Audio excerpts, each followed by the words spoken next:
When I agreed to attend the charity gala with my friend Sarah, I never imagined it would be anything more than a night of free appetizers and awkward small talk. I wasn't the type to blend into a crowd of sleek, designer clad socialites. My thrifted dress, though lovely, didn't scream wealth and prestige. But Sarah insisted, saying I needed to get out more, so there I was, holding a glass of sparkling water and awkwardly lingering by the dessert table. That's when I saw him, Jonathan. At first, I didn't know who he was, just that he looked completely out of place in a sea of pretentious grins. He had this easy charm, like he wasn't trying to impress anyone, even though he clearly could have if he wanted to. And then, before I knew it, he was walking toward me. Are the desserts any good? He asked, his voice smooth but warm, like he genuinely cared about my opinion on pastries. I shrugged, a little taken aback that someone like him was even talking to me. I wouldn't know. I've been too nervous to try anything. The cakes look expensive enough to charge for a second glance. He laughed, a genuine hearty laugh that made me feel like I wasn't just some nobody in a borrowed dress. Expensive desserts always taste worse. Let's test your theory.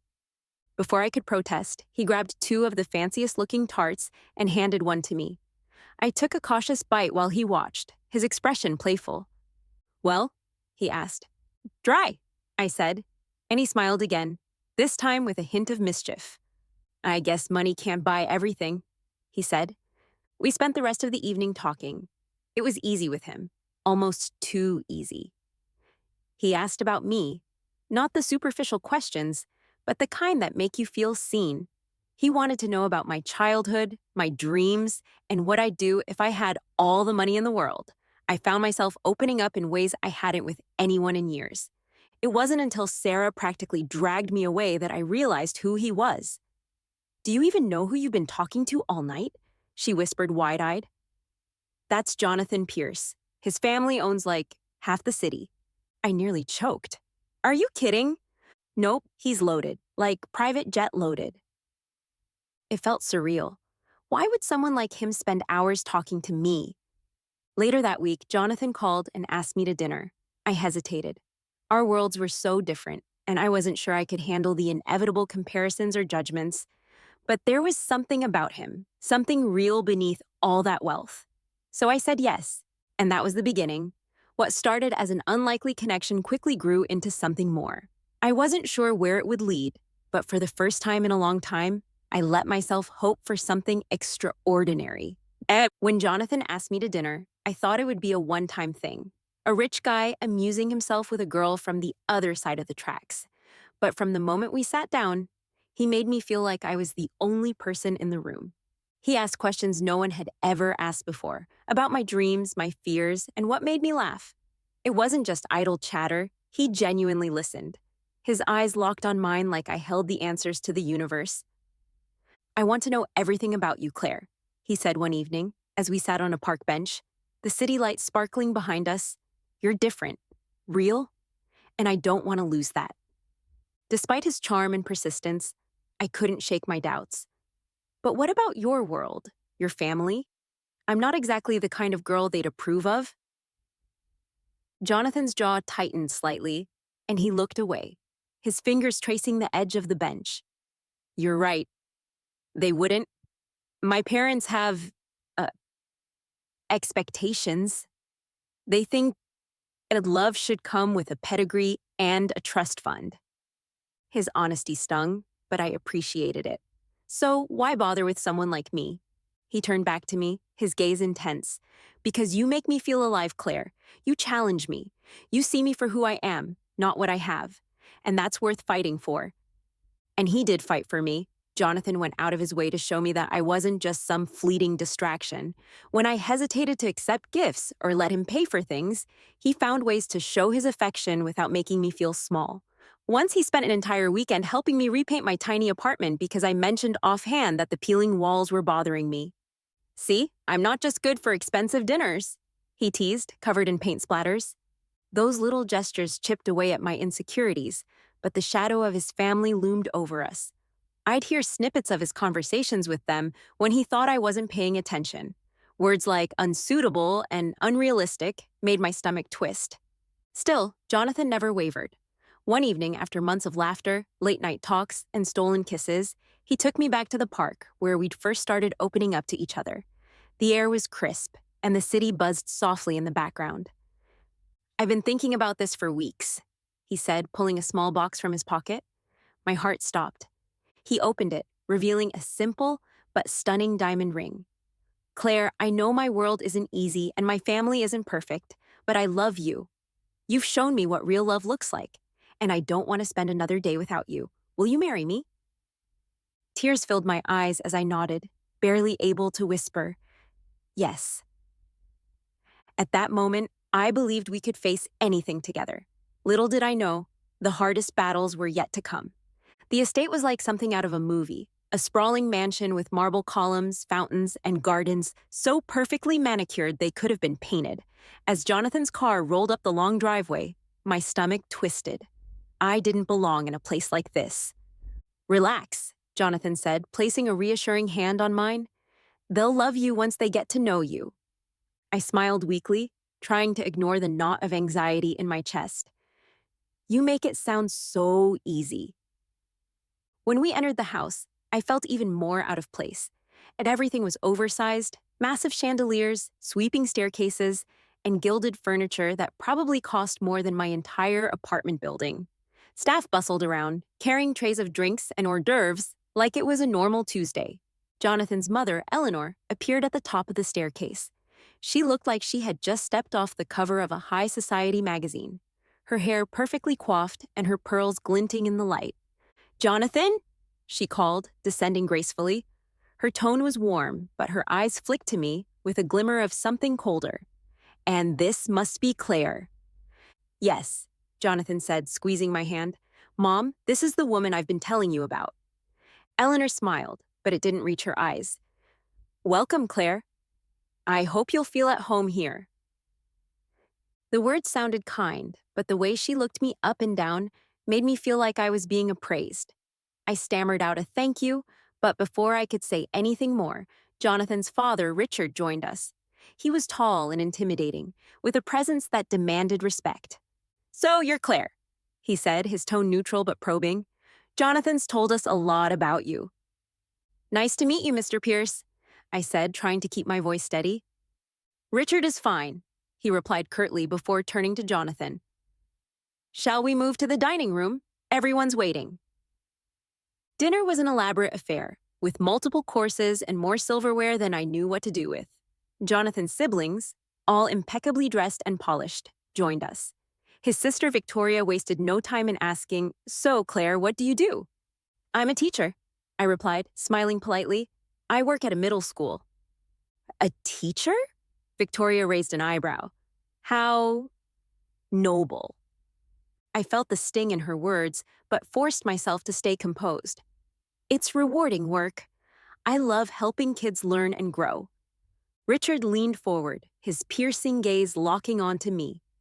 And do you think your salary as a teacher will prepare you for life in our family? It's not an easy world to navigate. Jonathan bristled beside me. Dad, that's enough. I'm just asking, Richard said, raising his hands in mock surrender. Surely Claire understands that marrying into a family like ours comes with expectations, Eleanor chimed in, her voice saccharine. We just want what's best for Jonathan. It's important that he has a partner who can support him in all areas of life. The rest of dinner was a blur of thinly veiled insults and loaded questions. By the time dessert was served, I wanted to crawl under the table and disappear, but Jonathan never let go of my hand. Every time his family tried to tear me down, he defended me, making it clear that he wasn't going to let them intimidate me. When the evening finally ended, we retreated to the guest room Jonathan had arranged for me. I collapsed onto the bed, exhausted and humiliated. I'm so sorry, Jonathan said, sitting beside me. They had no right to treat you like that. I shook my head, tears welling up. I'm not sure I can do this, Jonathan. Your family. They hate me. I'll never be good enough for them. He cupped my face in his hands, forcing me to look at him. You are more than good enough, Claire. I don't care what they think. I love you, and that's all that matters. His words were comforting, but deep down, I knew the road ahead wouldn't be easy. Loving Jonathan meant facing his family's judgment, and I wasn't sure if I was strong enough to endure it. But as I drifted off to sleep, his arms around me, I decided to try. For him, I would try. The church was breathtaking, its grand arches and stained glass windows glowing in the sunlight. Every detail of the wedding had been meticulously planned, from the towering floral arrangements to the string quartet playing softly in the corner. Yet, as I stood at the altar, dressed in the most beautiful gown I'd ever worn, I couldn't shake the feeling that this wasn't entirely for us. Jonathan smiled at me, his eyes full of love, and for a moment, the grandeur faded away. It was just him and me, promising to stand by each other no matter what. I held on to that thought as the priest led us through our vows. I do, Jonathan said firmly, his voice echoing in the hushed chapel. I do, I whispered, my heart pounding as I slid the ring onto his finger. As we walked down the aisle as husband and wife, the guests erupted into applause. The sheer number of people was overwhelming. Friends of the family, business associates, distant relatives. Most of them weren't here for us. They were here because of who Jonathan was and what the Pierce name represented. The reception was even more extravagant. Crystal chandeliers hung from the ceiling of the estate's grand ballroom, and the air was filled with the scent of gourmet food and the chatter of well-dressed guests. Jonathan and I danced our first dance under a canopy of fairy lights, and for a brief moment I felt like we were in our own little world. But reality crept in as the evening wore on. Jonathan's parents, Eleanor and Richard, were everywhere, schmoozing with guests, making sure everything went perfectly, and occasionally throwing not-so-subtle hints our way. During dinner, Eleanor leaned over to me, her tone sweet but her words cutting. "You make such a lovely couple. I'm sure it won't be long before we hear the pitter-patter of little feet." I forced a smile, feeling my cheeks flush. "We're just taking things one step at a time." Richard chuckled from across the table. "Of course, but the Pierce legacy is important. It's not just about the two of you, Claire. It's about the future of this family." Jonathan interjected, his tone firm. "Let's not rush into that conversation tonight, Dad. It's our wedding day." Eleanor patted his hand, her smile never faltering. "We're just excited for you both. The family name needs to continue after all." I felt a knot form in my stomach. The pressure was already starting, and we hadn't even left the reception. I glanced at Jonathan, who gave me a reassuring smile, but I couldn't help but feel like I was being pulled into a world where I didn't belong, a world where love wasn't enough, and legacy was everything. As the night wore on, I clung to the moments that felt real, the laughter we shared with our friends, the way Jonathan looked at me when he thought no one else was watching. But as I fell into bed that night, exhausted from the day, I couldn't ignore the sinking feeling in my chest. This was just the beginning. 2 years into our marriage, I began to feel the weight of the expectations pressing down on me more than ever. What was once a hopeful future now seemed clouded by the shadow of my inability to give Jonathan and his family what they wanted most: a child. And not just any child, a son, to carry on the Pierce name and the family legacy. At first, Jonathan had been so supportive. He would hold my hand and reassure me that we didn't need to rush things, that we'd figure it out together. But slowly, those comforting words began to feel hollow as the pressure from his family grew. I can still remember the first time his mother, Eleanor, made a comment that chilled me to the bone. We were at a family dinner, celebrating one of Jonathan's business successes, when she casually brought up the topic of children. "It's been 2 years now, Claire. You're both young, healthy, and, well, Jonathan is doing so well with the business," she said, glancing at Jonathan with a smile. "It's time to think about expanding the family. It would be a shame to wait too much longer, don't you think?" My face burned with embarrassment, and I could feel the eyes of Jonathan's cousins and distant relatives on me. It was always like this. They never cared about the person I was, only the legacy I was supposed to uphold. I nodded, trying to smile, but it felt like an eternity before dinner continued. Jonathan didn't say a word, and neither did I. We both retreated into a silence that would grow larger over the following months.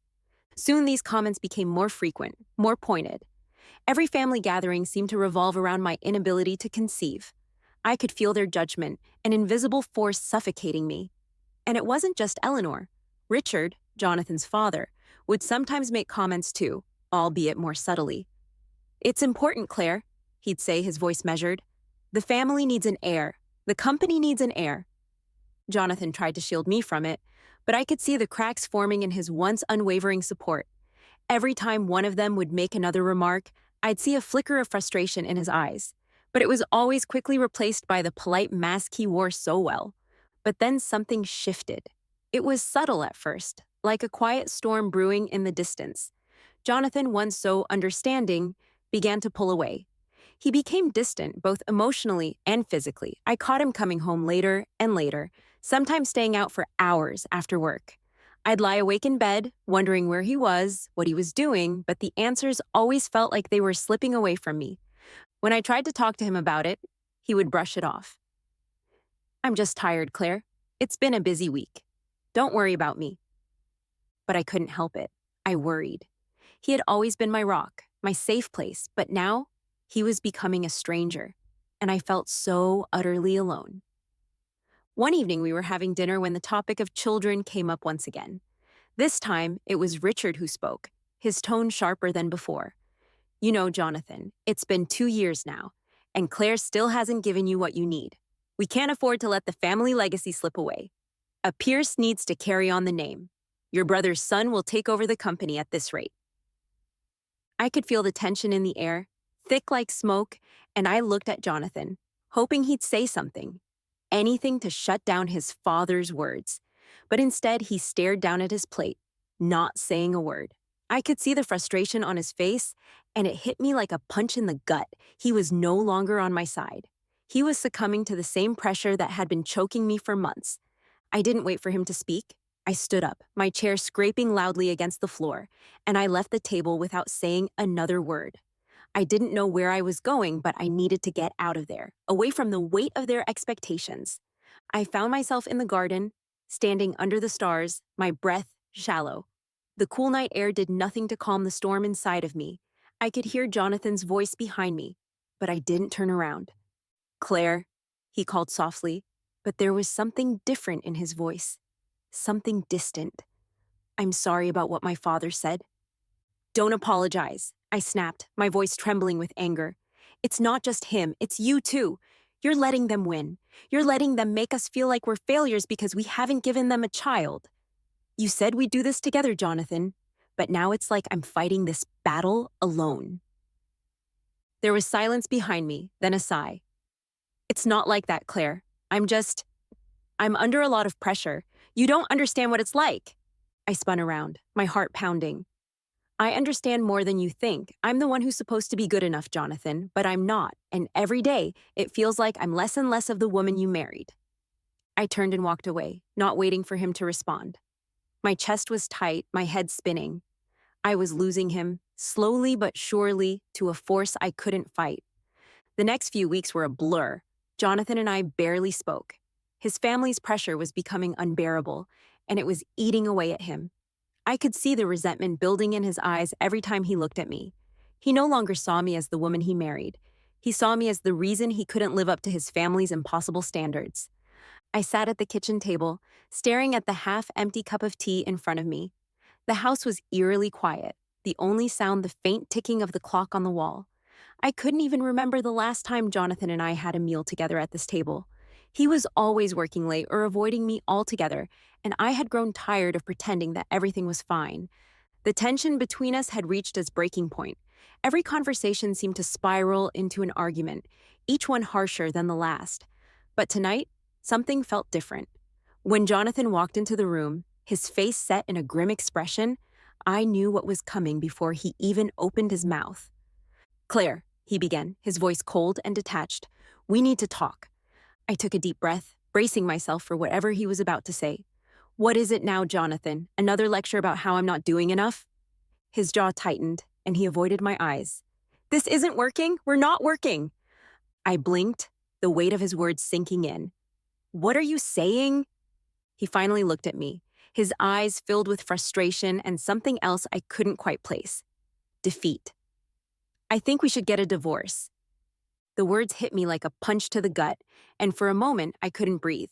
I stared at him, hoping he would take it back, that he would tell me this was just another one of our arguments. But his expression didn't change. You're serious, I whispered, my voice trembling.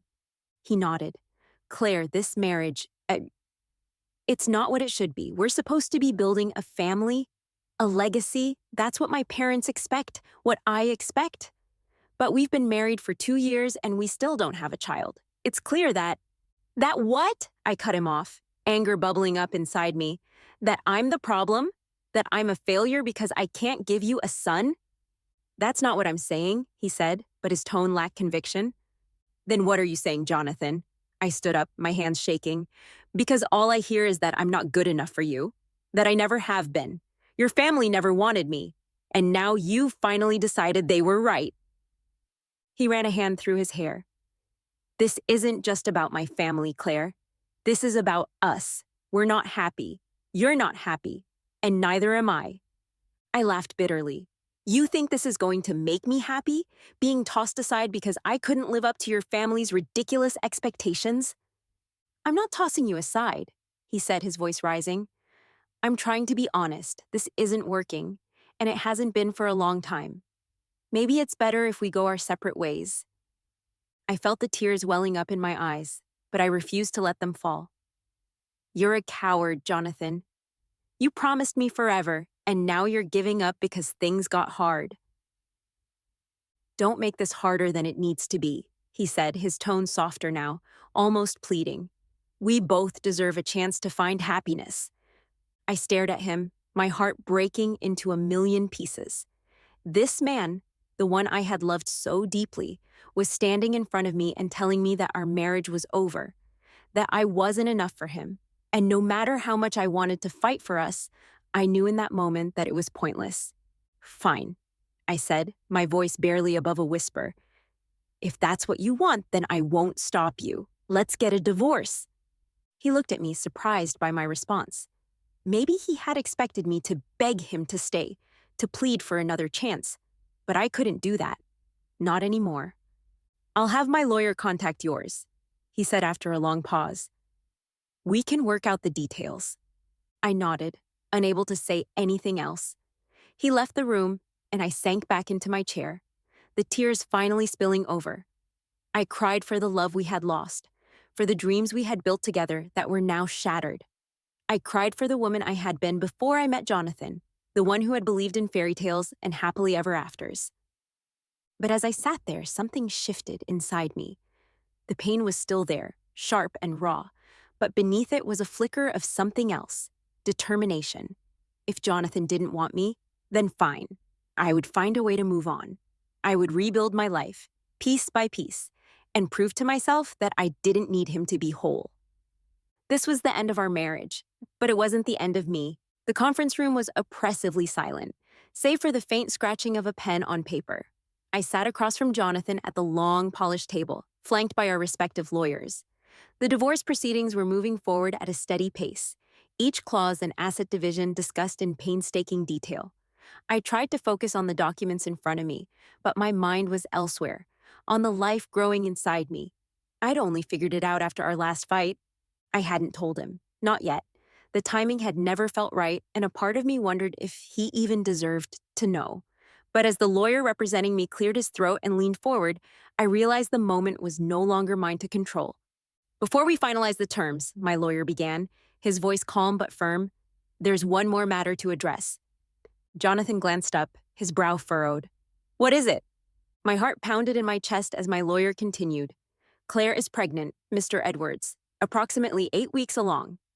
The room felt like it froze. Jonathan's eyes widened, his expression a mixture of shock and disbelief. He stared at me, his mouth opening and closing as if trying to find the right words. Pregnant, he finally managed, his voice low and almost trembling. Is this true, Claire? I nodded, my throat tight. Yes. For a moment, he just stared at me, his expression unreadable. Then he leaned back in his chair, running a hand through his hair. Why didn't you tell me? I folded my hands in my lap, forcing myself to meet his gaze. Because I didn't know how to, and because it doesn't change anything. Doesn't change anything? His voice rose slightly, a mix of frustration and desperation. Claire, this changes everything. We're going to have a child. I felt a bitter laugh escape my lips. Now it matters to you? After all the things you said to me? After you threw me aside because I couldn't meet your family's ridiculous expectations? He flinched, but his expression quickly hardened. That was before. I didn't know, Claire, I was wrong. I can see that now. Can you? I shot back, my voice shaking with emotion. Because from where I'm sitting, you only care because now there's something at stake. If I wasn't pregnant, would you be sitting here looking at me like that? Or would you just sign those papers and move on? He didn't answer immediately, his gaze dropping to the table. The silence stretched, heavy and suffocating, before he finally spoke. I made mistakes. I know I hurt you, but I want to make things right. For you. For our child. I stared at him, searching his face for sincerity. Part of me wanted to believe him, to cling to the hope that he could change, that we could salvage what was left of our marriage. But the other part of me, the part that had been broken too many times, refused to fall into that trap again. It's too late, Jonathan, I said softly, my voice steady despite the tears threatening to spill. You can't undo what's been done. You can't erase the things you said, the way you treated me, and you can't make me forget how it felt to be discarded, like I didn't matter. His hands clenched into fists on the table, his knuckles white. Claire, please, don't do this. We can figure it out. We can— No, I interrupted, shaking my head. We can't. I'm done fighting for something that only breaks me. This baby deserves a better version of me, not the one who's constantly trying to prove her worth to a man who never saw it. He looked like he wanted to argue, to plead his case, but the words didn't come. Instead, he leaned forward, his tone desperate. I don't want to lose you. I don't want to lose our child. You already did, I replied, my voice firm. When you chose to walk away, you made that decision for both of us. Jonathan looked like he had been punched in the gut, his shoulders sagging as the weight of my words hit him. I felt a pang of guilt, but I pushed it aside. This wasn't about him anymore. This was about me, about my future, and about the life I was determined to create for my child. The lawyers exchanged glances, sensing the tension in the room, but wisely choosing to remain silent. I took a deep breath, gathering the strength to stand firm. I'm signing the papers, I said, reaching for the pen in front of me, and I suggest you do the same. Jonathan hesitated, his hand hovering over his own pen. For a moment, I thought he might refuse, that he would drag this out in some misguided attempt to win me back. But then, with a resigned sigh, he picked up the pen and signed his name on the dotted line. It was done. As I walked out of the room, I felt a strange mix of emotions: relief, sadness, and a glimmer of hope for the future. Jonathan had made his choice, and now I was making mine. For the first time in a long time, I felt in control of my own destiny, and that, I realized, was the greatest gift I could give to myself and my child. Leaving wasn't easy, but staying would have been unbearable. After the court finalized everything, and with Jonathan's signature barely dry on the papers, I packed what little I needed and left the rest behind. There was no need to linger in a place filled with so many broken memories. It was surreal watching the city skyline shrink behind me as the plane climbed higher. I couldn't help but feel a twinge of sadness, but it wasn't for the life I was leaving. It was for the girl I had been, the one who had tried so hard to make something work that was doomed from the start. My destination? A quiet coastal town in another country, somewhere Jonathan or his family wouldn't think to look. It was a place I'd read about years ago in a travel magazine, with turquoise waters, sandy beaches, and little shops lining cobblestone streets. It sounded like the perfect place to start over. The town was even more beautiful than I imagined. As soon as I arrived, I felt a weight lift off my chest. The air was fresh and carried the faint scent of salt water. My new home was modest, a small cottage with white walls and blue shutters that looked out onto the ocean. It wasn't the grand estate I'd once lived in, but it was mine. Every corner of it felt like a fresh start. The first few days were quiet, almost unnervingly so. I was used to the noise of Jonathan's world, the constant hum of voices, the ringing phones, the clinking glasses at endless social events. Here the loudest sound was the waves crashing against the shore. It took some time, but I began to relish the stillness. With my settlement money, I didn't have to worry about any expenses ever again, but I still wanted to have a career of my own and a life. I started looking for freelance work, leaning on my background in marketing and communications. At first, I worried my break from the workforce during my marriage would hold me back. But to my surprise, clients valued my creativity and dedication. Slowly but surely, I built a reputation taking on small projects that allowed me to work from home. Each day felt like a tiny victory. I'd wake up early, make a cup of tea, and work on my laptop at the kitchen table as the morning sun streamed through the windows. The baby bump growing beneath my sweater was a constant reminder of why I was doing this, why I had to make this work. One morning, as I sat on the porch watching the ocean glisten under the sun, I felt a tiny kick. My hand flew to my stomach, and tears filled my eyes. "You and me, kid," I whispered, smiling through the tears. "We're going to be just fine." Jonathan tried to call, of course, several times actually, but I never answered. I changed my number, deleted old accounts, and kept my address private.